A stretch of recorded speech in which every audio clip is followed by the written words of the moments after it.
Hey everyone, welcome back to the channel. Today I'm going to show you how to connect your social media accounts to Mailchimp and start sending your social posts directly from the platform. If you've ever wished you could streamline your social media outreach and manage everything from one place, this quick walkthrough is going to be super helpful. By the end of this tutorial, you'll be set up to save time and reach more of your audience, all with a few simple steps inside Mailchimp. Let's get started. First things first, head over to the Mailchimp website and log into your account. If you don't have an account yet, you'll want to get that set up before moving forward, but I'm going to assume you're already logged in. Once you're in your dashboard, look to the lower left corner of the screen for the navigation bar.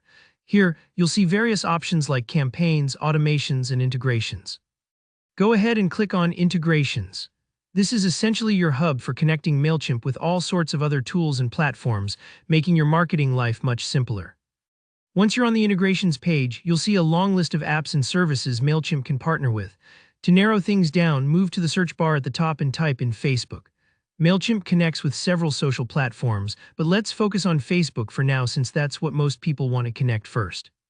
As you type, you should see Facebook pop up as a suggested integration. Go ahead and click on it. Now on the Facebook integration screen, you'll see a big, clear Connect button. This is the key to linking your Mailchimp and Facebook accounts. Click on Connect and give it a couple of moments. Sometimes integrations take a second to load. Don't worry if it spins for a bit, that's totally normal. After that initial click, you'll be prompted to log into your Facebook account if you haven't already. This is Mailchimp's way of making sure it's really you and that you have permission to link the two accounts.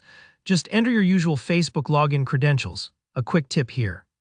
If you manage multiple Facebook pages, make sure you're logging in with the account that's an admin for the page you want to use with Mailchimp. Sometimes people get tripped up here, so it's worth double-checking. Once you've logged in, Facebook will ask you to confirm that you're okay with Mailchimp accessing certain permissions. These permissions are pretty standard, like viewing content and managing posts for your pages. Go ahead and accept. This is what allows Mailchimp to communicate directly with your Facebook account, so you can create and send social posts straight from Mailchimp. Think of it like giving your digital marketing assistant a set of keys. They can open the door when you need them to, but only as much as you allow. And that's it, you're done. Your Facebook account is now connected to Mailchimp. With this integration, you can now create posts inside Mailchimp and share them instantly on your Facebook page, making it much easier to keep your audience engaged and your brand message consistent across platforms. I hope you found this step-by-step guide helpful. If it was, don't forget to give this video a thumbs up and let me know in the comments if you have any questions about connecting other types of social accounts or getting the most out of Mailchimp's features. And if you want more tutorials like this, make sure you subscribe so you never miss an update. Thanks for watching, and I'll see you in the next video.